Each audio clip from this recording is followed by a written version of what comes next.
Hello, everyone. My name is Natalie. I am an Akashic Records reader, spiritual guide, and founder of Soulscape Community Facebook group, and also the host of today's pleasure panel, Polyamory and Ethical Non-Monogamy. So, a bit more about me. I am a firm believer that by sharing our unique experiences and relating with one another, we begin to co create community within which we can explore and heal. And that is really the exact purpose of today's panel. So I am super excited. If you've seen the panels before, you might know that I typically start off with a channeled message from the Akashic Records of the panel itself. And so I will move into reading the channeled message for everyone, and then we will get started with today's conversation. Hello, you are free. This is freedom of the body, of the mind, but above all else of the soul, which we understand may not be what you anticipated, for so often and so much we think of sexual liberation as being a solely physical act. And yes, for some it is. For some, it is about the physical act of play, but for others, for us, it is about the soul's expansion, the ethos of connection. For we all desire connection. And yes, we sense your hesitation now as we know you are used to us talking to you, to you, to you, to all you incarnated souls. But if truly the soul is coming forth to play, as we have just proclaimed, then all essence is invited to this realm. It is a mingling of energies of the collective in its truest forms, beyond solely the realm in which your body lives and plays today. It is the infinite. And this is the way you explore the infinite in your corporeal form. This is a liberation of mind, body, and soul together as one unit, all together, all expanding, all contracting, all towards growth. Polyamory. We don't really know this word because in our world, this label does not exist. There is only connection in its purest form, and this connection knows no judgment, no bounds or limitations. It just is. Because true freedom does not exist beyond confines, but in a realm where there are no confines to break through. This is the liberation we seek for you, for your soul. That is it which your soul desires and is calling you toward. A return to the freedom you once knew. The cycle continues. Forward, forward, forward you go. And though we say back, back, back to self, it is never a backward motion. It is a re evolution, a return to self, to spirit, to essence. This is where your soul comes to play. Within you, you are home. And when you are home, absolutely secure, then you are free. Welcome, everyone. And we will now, on that note, hopefully grounding for the rest of you as well, begin just going through our panelists for some little introductions before we get started on today's questions. I'm introducing myself. Yay. Okay. Hello. My name's Bess, and I am a sex and pleasure coach. And I also create adult content and am polyamorous and kinky, and I love it. I'm super excited to be here and just get to talk about what polyamory, ethical non-monogamy means to me, and just hearing other people's experiences of it because I think it can be so different for everyone, and it should be. Relationships get to be exactly what we want, and I love that. So thank you. I'm Nikolai, also known as Nick. They, them pronouns. I've been in ethical non-monogamy polyamory for almost 8 years. I do a lot in the lifestyle of my community, and I've been around the block a couple of times. So. Hi, this is Gurmeet. He, him, and I'm from India. And I think I got into polyamory in real informed terms, perhaps around 3 years, as I started learning more, delving into Tantra. And I think I was into polyamory, but I just did not know what it was, if there was a term for that. I just learned or explored it 3 years ago. So this is my start of the journey, I would say. Thank you, everyone. And I introduced myself name wise already. Also, kind of cool. We have two folks from Oklahoma and Gurneet joining from India, and I'm up in Canada, the land of maple syrup and constant apologies. So, also, I guess my journey with polyamory is it's been longer in terms of the sort of analysis, research, reflection part of things, and newer in practical application, we'll say. And I love what Beth said about we get to have exactly the relationships that we want and desire. And I think I'm at a next level of figuring out that I get to have exactly that and recognizing what it is for me. So, also really excited to hear from everyone on today's call. Moving right along. Okay, so I have scripted questions. They're over here on my other screen. So if I'm looking away, that is why. It's not the eye contact thing, I promise. So we'll just start going through the questions and stick to our little order and just hear from the community on their experiences, just like we said. So starting with Beth, when did you first realize polyamory was something you wanted to explore? And how did that exploration begin for you? Yeah, so I don't really have a name for it when I started wanting to explore. For me, I've known I was bisexual since I was very young, and so I always had this idea of having a boyfriend and a girlfriend, and like I hoped that someday it would work out. But my first sexual relationships, I remember just like I was so excited about group sex that I was like, how can we make this happen? And then um later relationships, like getting the green light from people to have connections with other people. I was like, oh, this is so exciting, but it was still so taboo. And I didn't really get into like polyamory until I met my partner that I live with now. So about 2.5 years ago. And then I was like, okay, that's when I actually started like researching and reading and like, okay, how can I do this in the best way possible so that I don't hurt people? Because I've done that a lot and it feels awful for me and I'm sure for them. Um, and how can I have like the best experiences possible? I was ready for like next level relationships. Um, I don't want to like be in jealous relationships and, ones where I can't be myself. So I was really looking for that. Um, so I started dating someone who had expressed that they were polyamorous, and was like, okay, I'm ready to dive into this. And I knew that creating community would be a huge part of that. So I started getting on Facebook and social media and just connecting with other polyamorous people.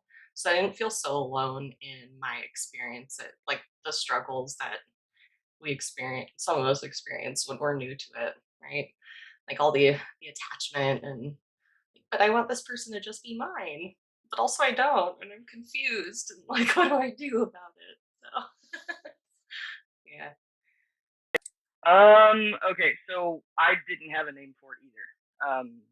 Whenever I wanted to date multiple people at the same time because I knew that one person could not fulfill everything that I had going through my brain. I'm ADHD. I could be, over off in left field somewhere, and people aren't going to know what's going on. So, knowing that about myself before I knew that I was autistic, also I think helped lead me to polyamory because there's one partner I can do certain things with. There's another partner I can do other things with. There's a third partner I can have play time with their kids. You know what I'm saying? Like it's just it's for me. It's always been something that I wanted, and what pushed me into it was the fact that I wasn't being fulfilled at all. Um, I was being fulfilled in the fact that I loved my partner. I was monogamous forever. I think I started getting into it around 8 years ago, and I wasn't being sexually fulfilled. I wasn't being mentally fulfilled. I felt like I needed more, and I started looking into it. I knew people who were open relationships, and that's not necessarily what I wanted. I wanted at the time because I thought it was a good idea. I wanted my partners to all like each other and all be able to hang out and all be able to do stuff together. Sometimes that's not necessarily gonna happen, but yeah, that's got into it about 8 years ago, and then I went into it more because I was not being fulfilled in certain ways, and that was how I came to it all. So me, so I think I always have an or had an open heart, and I could not always choose this or that. It's just flowing. I cannot choose to be with this, that, not just with partners, for everything. I feel my heart is usually or mostly open, very open. So when I used to be with partners back in the day, one on to one, I used to feel that contraction. Like everything is great, they are great, of having good time, but then there is a contraction, and it feels very limiting. And it none of them actually fell through, or if you would say, living in this um, in the conditioning of India, you would say, like, if you are with someone, that would eventually mean that you marry them. But that was not happening for me, and I did not know what could be the reason, what exactly this is, until I started living in like conscious community spaces where people from all over are staying, hanging out, and then I went into tantra a bit and exploring that. And then I realized, okay, there is actually a term, if you could broadly put together a term, and it is so wide you cannot ever define it. It's a flowing ocean. What do you know? So, but it felt very right. I felt at home. Like, first, dancing with like-minded people and the tribe, as you could call it, dancing and the energy flowing, and then slowly, as universe would have it, I would have a beloved appear and another beloved appear, and they are all cool with it. And that's when I thought, oh, okay, this is it. Then I looked into it more, and here I realized, okay, this is the thing. This is what I have been without knowing I was polyamorous. So this is the beginning of my journey around this situation and these kind of feelings or open fields. Beautiful. I guess that means it's my turn, doesn't it? So, um, I tend to approach things in a bit of a more analytic way, some of you would know. So, my journey did start with like reading the books, and it actually started with a book called Love, colon, a very short introduction by Ronald D'Souza, who was my philosophy of sexuality professor back in university. And this book and some other presentations I'd seen all talked about. The one thing I remember that stood out to me is apparently the type of, I don't know if it's like chimp or ape, what word you would use, that we are the most dissimilar from is the monogamous one of like all of them, which I thought was super curious. And then reading this book, it talked about like the feelings of like I think people call it new relationship energy, but the term that I learned it as is limerence, and it's that chemical response that you get early on in relationships. And then it was really kind of like a gradual thing from there, questioning when I was in monogamous partnerships with like cis het dudes and realizing like I'm a queer person and I need all of these parts of me to be seen. And I mean, now that I've got into kink, there's a whole lot of other parts to me to be seen. So, like, as some of you would know,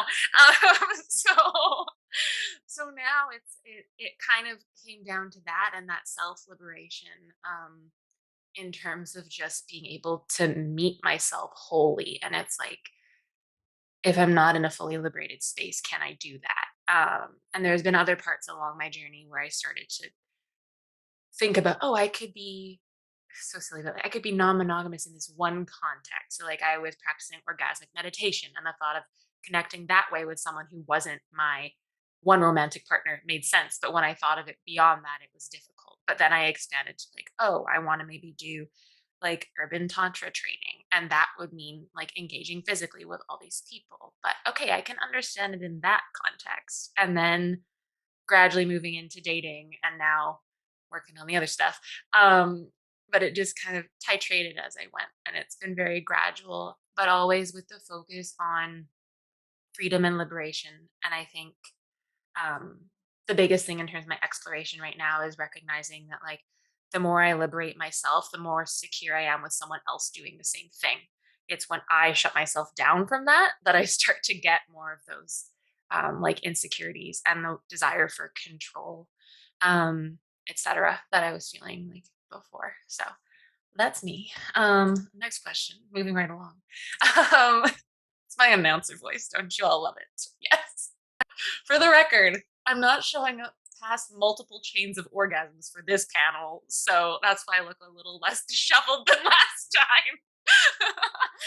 um, Mother, I hope you stop watching when this gets reposted before this part. All right. Anyway, my mom follows my YouTube and my niece watches it sometimes, so we have to be careful. Yeah. Next question. Um, Generally speaking, when do you disclose to a potential partner that you are polyamorous and why? So I feel like when I'm dating, people already know that about me. I meet a lot of people on social media, so like my presence here is very much, you know, I show my partners and like, yeah, this is who I am. So I feel like people already know that. I can say like when I was dating on like, you know, Tinder and apps and stuff, I put in my profile and I'd also like say it one of the first things. Like, hey, this is me. Are you okay with that? Like, do you have any experience of it? Do you have any questions? Um, and why it's important to me because I don't want to be in a monogamous relationship and I don't want people to think that that's a possibility with me. Um, yeah, that's basically it. Like, that's not what I'm looking for. I'm not looking for like traditional like marriage and kids and all of that. So I want to be have that up front. Like I'm not your future wife. Thank you.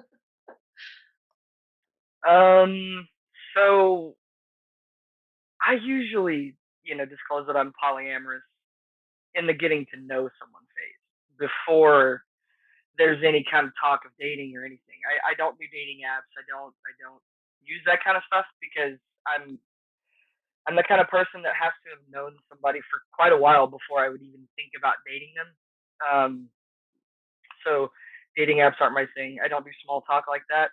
So most everyone who's on my Facebook page knows that I'm polyamorous or I'm into BDSM or that I'm into kink. I'm very open about everything. I'm open about my mental, issues that I have sometimes, my depression, my ADHD, my ASD, all of that stuff. I'm very open on my page. And if somebody knows me, then they're gonna already know that I'm poly. If they don't know me, then they're gonna have a nice little wake up call at some point on my page because it's there everywhere. So yeah, I don't do monogamy anymore. I would love to have kids someday, but I would want my entire village to help me raise them. It's not just you and the person that you had the kid with. That's how I am with that kind of stuff. But yeah, it's in the getting to know you phase. Like the first thing I say, hey, I'm poly. If you have a problem with that, then don't look to me to be your new love interest of any kind whatsoever because I'm not down for any of that. So Yeah, for me as well. It's at the very beginning stage. If I'm feeling a connection, I would actually start with this. That look, this is what I'm about. And for me, truth is really important. And I think for any kind of relationship, sharing micro truths like tiny bits is very important. And interestingly, I want to share for the previous connections which didn't work out. And I mentioned, guys, I'm experiencing this, and this is what I do feel like right now. Those have been very receptive to me, and I feel like those connections are getting even better when I have actually shared this truth with them, or maybe they understood me better after me telling them like this is how I feel, and it things finally like just put coming in place is what I feel. This was my life. This was the destiny. Here I am. All I would say. Beautiful. I feel like it really is like that what you just shared reminded me of the channeling about like coming home to yourself. And that's been like my theme for the past couple of years. But now in this next way and like finding that security. And I think like I don't like say the right people because I don't think there's the wrong people, but like the people we're meant to connect with, even if it's not romantically anymore, because that's not their thing, like they will celebrate that for us when they see that it's happening, which is really beautiful. And like that's what all of you do for me, like every day. And you're so wonderful. Anyway, for me, um, I put it like, okay, so I basically have only online dated since, I don't want to say becoming poly, but I'll say like making an intentional decision to move forward in this world. Um, and so I put it as like literally it's the first word in my profile. What I have learned is some people don't even read that far. So, Bess, I think I had this idea to make t shirts that say poly and kinky. And I think we need to put that on our agenda for next week. And it needs I to want one of those shirts. yeah, it needs to be like the picture, my profile picture in all my dating profiles, just like right there. Because if they can't even look at that, like, come on now. But yeah, I say it up front, and I'm learning now because of that to like really check in as well pretty quickly, and especially if I sense someone saying something inconsistent with my desires.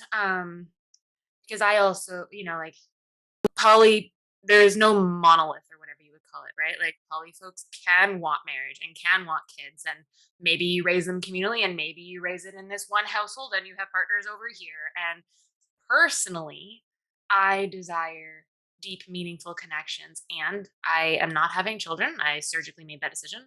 I am not getting married, and I don't want to cohabitate. Um, and so I need to be upfront. I've learned about those things like pretty early on because I also just don't have the energy. I want to invest my energy, not spend it. And I want to give other people the opportunity to do the same. Does that make sense? Yeah. Next question. What has been the biggest lesson for you since entering this world? Yeah, I've been thinking about this question because, God, there's so many lessons. But I think realizing that places where I was uncomfortable in past relationships and would hold myself back don't have to be a limitation anymore. And that was a personal decision. That's not because of other people, but it's like I'm not willing to do that anymore. I'm not willing to like make myself fit into something for other people's comfort and my perceived comfort because I was not comfortable. So realizing that like insecurity and jealousy and things that I experience don't have to be a stopping point. I don't have to be like, oh, we need to change something because I'm feeling this way. It's actually been, you know, like fodder for great conversations where I end up feeling really heard and supported. So we get to return to love instead of being like, everything's falling apart. Let's put band-aids and duct tape on it. It gets to be like whole and beautiful. So and just I loved you talked about freedom earlier, and I definitely that's what I experience, and that's why I'm so passionate about pursuing my lifestyle because I feel free in it and I get to support others, my partners especially, in feeling free in who they are. So makes my heart all happy. Um, the biggest lesson that I've learned. Oh, it's got to be when people show you who they really are, believe them. There are so many people out here in any community really, who project what they want you to see, and that can be dangerous. It could be awesome, but I just want people to be able to be 100% authentic around me. I want people to feel safe and comfortable, and I give them the freedom to do that. They have that freedom. They have that ability on their own. Um, frank conversations are a godsend. They are a blessing. Um, if you're able to, have a relationship where anytime something comes up, jealousy, fear, anger, anything like that, if you're able to talk through that, if you're able to actually, reassure each other, um, you can get through pretty much anything. That's also another thing that I've learned. Frank conversations are a must have, a need in any kind of relationship, especially polyamorous, ethical, non monogamous relationships, relationship anarchy, kink, BDSM. You got to be able to have those frank conversations anywhere, anytime. Um, Also, safe words are a thing, even if you're not in the bedroom. So yeah. If I say my safe word, my partner knows that I need to talk, and it's got nothing to do with them. Something may have triggered me. Something may have flashed back. Could be anything. So yeah, conversation. Believe someone when they show you who they are, and safe words are a thing anytime, anywhere. I would like to give some context. So I was raised in an army cantonment. That means a lot of army, a lot of questions, a lot of restrictions. Yes, sir, no, sir. Going to a convent school, also be very pliant. So what it happened, what it made me was actually preempting what someone needs and then acting according to it, not being myself. Finally, when I started this journey, I learned about my own truth and my own boundaries, what my needs are, and to express it freely. To be able to express yourself was the biggest gift, I think, and people who allowed me to express. And this ability to express. What also I learned was that this is not a transaction in this love sphere, that you give so much and then you receive so much. It's not like that. So I wasn't sure how I will deal with when a beloved says, I need space, I'm going with this other partner. Surprisingly, I was okay with it. Like, I was not jealous and I was kind of struck. This revelation about me was, I felt good about myself. I'll be very honest. I felt so good that, I'm okay, really okay with all of it. It's not just me going to someone. I'm absolutely all right. Uh, and, you know, because I had some pre notions, if you could say, that I don't know how I will deal with this.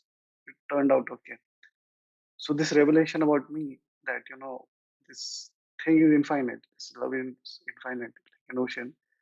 If someone is taking a bucket out of it, it's all right, and it's just so much out there.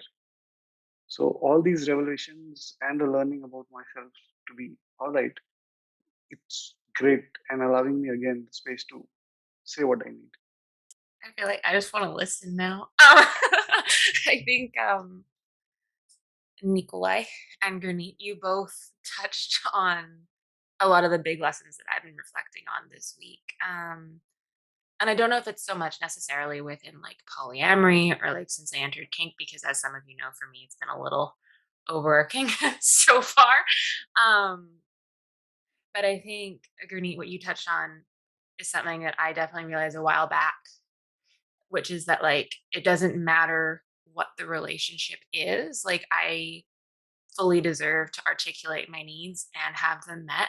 And I have the tools to meet them for myself, right? Because I have like a lot of self-soothing I can do, and I have this incredible community of people like right now, like all these people who are showing up, right? We have who understand and who we can connect with and who I can rant at about what's going on as I process it externally, like all of that stuff. And I think the community that comes with this, like that general just desire to support others in that exploration, really creates such like beautiful friendships. And I don't know if that's like a lesson I've had, but that's just what I've been focusing on, I think, right now. And I think the thing I'm working to learn, which I mentioned earlier about like not wanting to cohabitate and not wanting this, is exactly what Beth said, is that I can have the exact relationships I want.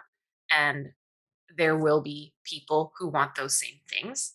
Um, it's still not quite there because there's a lot of like internalized, like heteronormative, et cetera, constructs that I'm working to dismantle at like that next level. Um, but I think the lesson is like me going through that process and sharing it with other people as I go. Hence that we are here right now. So yes. Um, okay, this is one where if you want to, you can kind of judge things you've seen, or you can share your own things that maybe you've done and been like, oh, wait, no. So the question is, what is the biggest no no for you? And yeah, I put it in like air quotes. It's like, no no. When vetting slash feeling out a potential partner, sexual or otherwise, or alternatively, if it feels better for you, to describe a situation, and even if you don't know why, that just like didn't quite feel right. Because I think prompt for this question is, I think there's this big spectrum within ethical non-monogamy, and like we even said, like different relationships within polyamory. And my take is these definitions are great because they can help us relate to one another. At the same time, not everyone understands and practices them in the same way or in an ethical way. And just like vetting a dom, we need to, or vetting a sub, it goes both ways. We get to develop the tools to feel that out as we go and create and cultivate safety for ourselves in relationships, whatever those relationships look like. So this is kind of like practical tool time. And I not tool time like the show. I'll paste it in the thing. One sec. Makes me want to hum along the music to home improvement. Okay. Biggest no. I guess like what I'm really look for in people to connect with um is an ability to like adapt and grow as we go. And that requires like a good level of communication. So I'm looking for like I don't care if people are going through shit in their lives. Like I've dated people who are going through divorce, like all sorts of stuff. Um, but how they are able to adapt to it and like find their way through, right? I look for like resiliency of a human because I think like I know for me that that feels good in terms of connecting in a relationship. I want to know that like because things are going to come up always. There'll always be ups and downs, and I want someone that can kind of ride that with me. I go through extremes on my own too, right? Of high highs and low lows, and I want to know that that's like that I can be held there. So I'm really looking for the capacity of someone. So that's like being able to communicate about emotions, or if like I tell them that something didn't really feel right to me, their openness to receive that and hear and like be constructive in our conversation.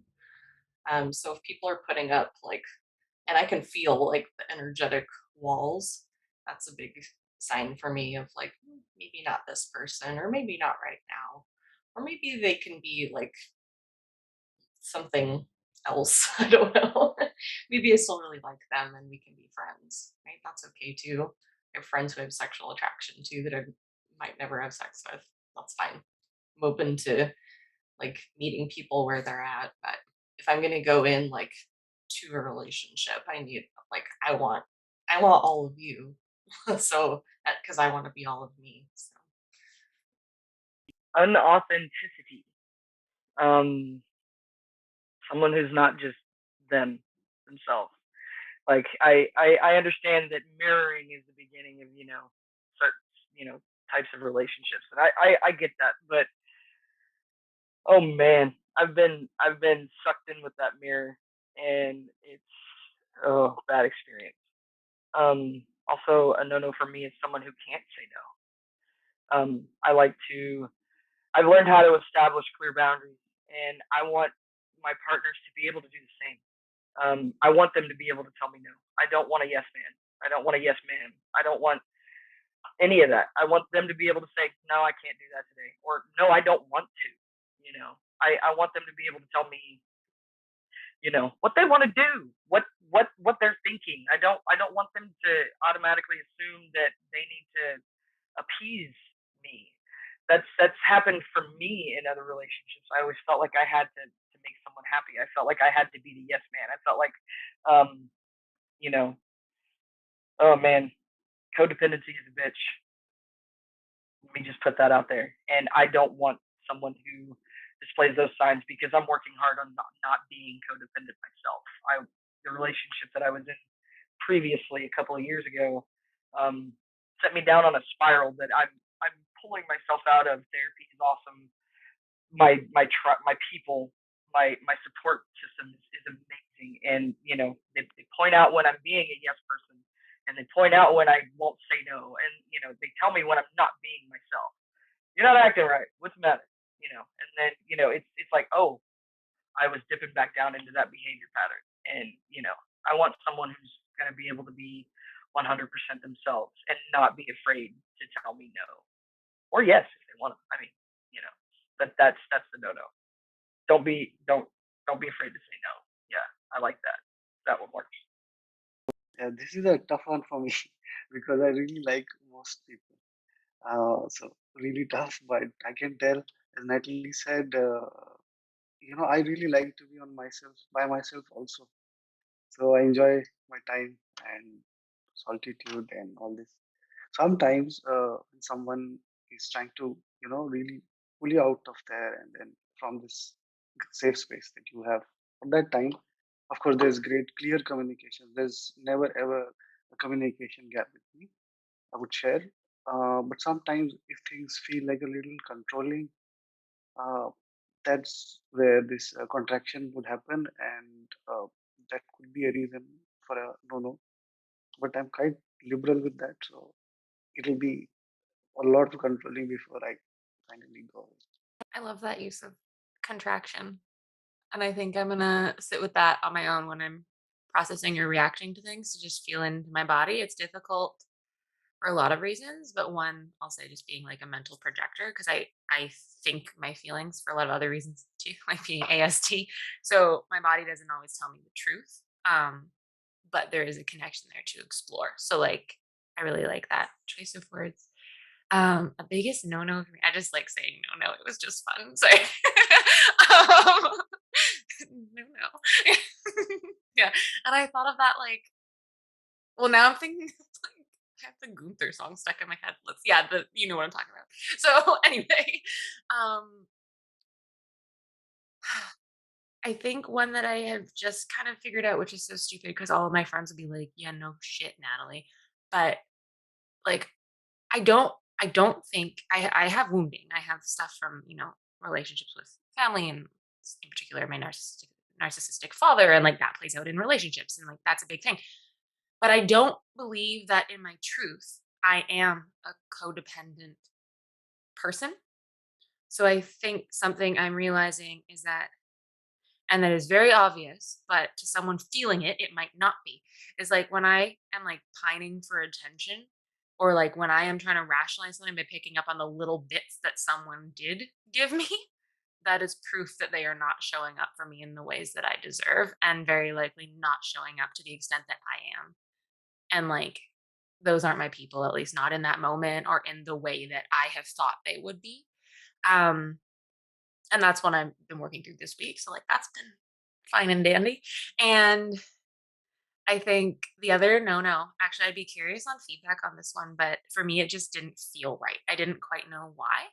But I connected with someone on a dating app like in the early parts of the conversation and they'd commented on having read my profile. So I was like, okay, so you saw that I'm poly, right? Like, are you also? And they said yes.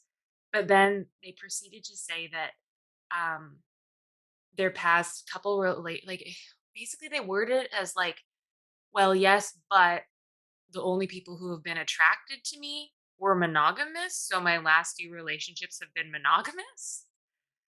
And there were two things. Like one, that just to me speaks to like not sacrificing my values for sake of connection, right? And like I don't want to do that out of my own integrity and like honoring my truth. And I saw that this person was maybe in the place of still learning that. But the other thing that's like a really it it wouldn't have made sense to me back when I was in like monogamy land, Natalie's life, is that a commitment to polyamory forever ever actually provides security, right? Because I don't have to ever doubt that I will be prioritized so long as this continues to be a healthy relationship, just because someone found this other person too. Whereas to me, connecting with someone who has shown that they will flip flop depending on the person doesn't give the stability that I desire. Does that it's not really well articulated, but I don't know if that makes sense. Feel free to comment on that, like as we kind of go around if you want. Actually we can do a little loop because I see you're all shaking your head. So if anyone wants to speak up about it, go for it. I mean, it makes sense to me. Like, Yeah, and I've worried about that with lovers who've only ever been in monogamous relationships and they happen to be single. Like, they might leave me for if they meet like their person, and yeah, it doesn't give you the same security, maybe feelings that you might feel with someone else who's like, no, like I'm polyamorous. This is what I do. Bueller? You don't have to talk. Okay. All good. I didn't know if anyone else wanted to comment on my life. You're welcome to. I analyze everyone all the time. Next question. So we did have someone ask a question in the group, which I think is actually possibly a really great segue from what we were just talking about. So this is for someone who is currently in a monogamous relationship and is feeling a desire to possibly explore polyamory. This person who asked the question, for context, is married in a monogamous relationship. Right? They did a hand passing ceremony. Anyway, that. What would your suggestion be for them in terms of first steps of exploring slash maybe bringing things up with their partner?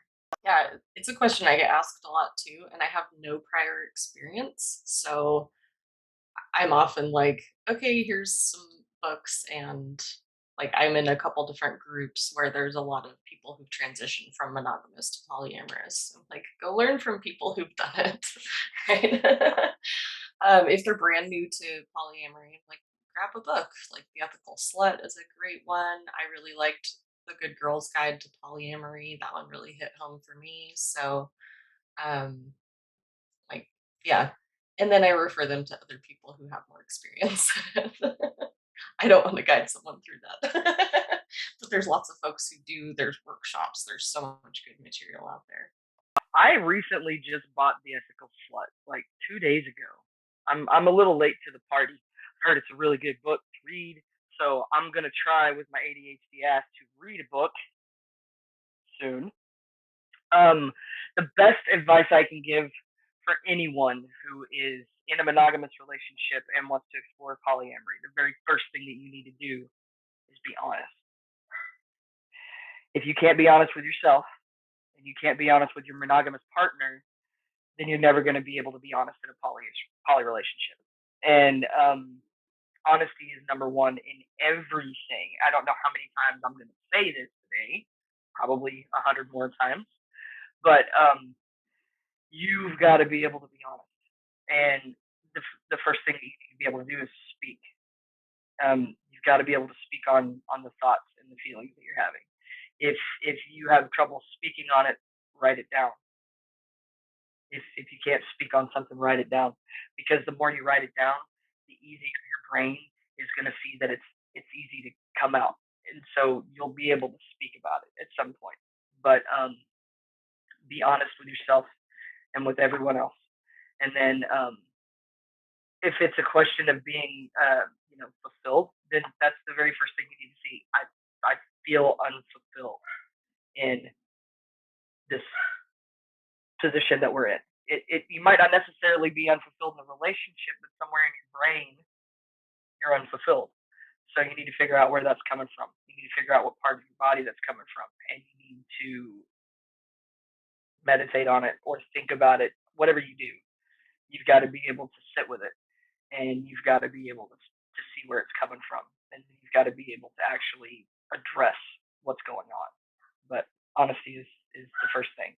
Always be able to speak on your truth. My suggestion, I don't know I'm qualified, but acceptance. First, accept that you want to explore it. Just accept it first, I think. That would be a right start. And then be ready for what brings up. It could open up new portals for you or them. Like it could really open a new world. Accept that you wanted it. You feel like exploring this. Why not go ahead and deal with repercussions? It's all right. Beautiful. I think, I mean, I haven't entirely been in this situation, but for me, just exploring polyamory in general, I took a lot of time and a lot of conversations with people living this already to really reflect on what my why was. Because I think having a clear intent for the exploration or like moving forward, committing to it, um, gives me an anchor in any difficult situations that are bound to come up because difficult situations come up in all relationships. But if I'm clear on my intent, it can give a baseline for those conversations with self, with others, etc. Um, and I think, yeah, the only other thing I could think of, like, just in terms of my history with like where I related to it was like being queer in a heteronormative partnership and like monogamous, etc. And feeling like part of me wasn't being seen. Just even not sharing that that's how that felt, I pushed away. And so I think being able to just share on, like, in general, what I'm reflecting on with a partner at a given time, inviting them into that, not like necessarily all the way if it's not time. Like if I'm still unpacking things, it might not be the right time to have the full blown conversation. Um, but that's where it's like just letting them in on noticing that that's what's happening for me. And sometimes that's like all that it needs to be. Can also just be really helpful for me to settle because I don't feel the pressure that I have to know my answer right now. Like I always say, like, nothing changes if nothing changes. And like it is okay to sit in that pause, as uncomfortable as it can feel, so long as everyone is consenting and safe, right? We get to keep learning. That's kind of how I see it. All right. Look at us go on schedule. Like, what is even happening right now? This is not normal. All right, You told so us to be good. I did, and you listened. We're behaving.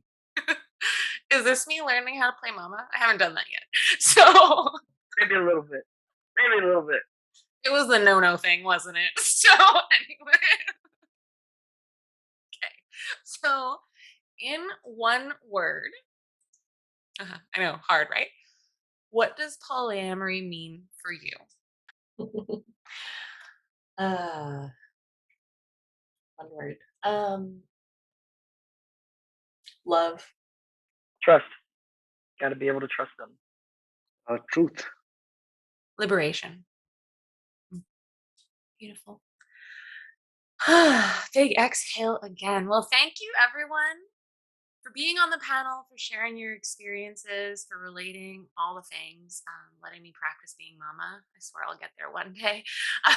And thank you everyone who joined for the live recording and those who choose to tune in on the YouTube channel. I'm just doing the outro right now. Reminder, if you haven't already, subscribe to the YouTube because it's awesome.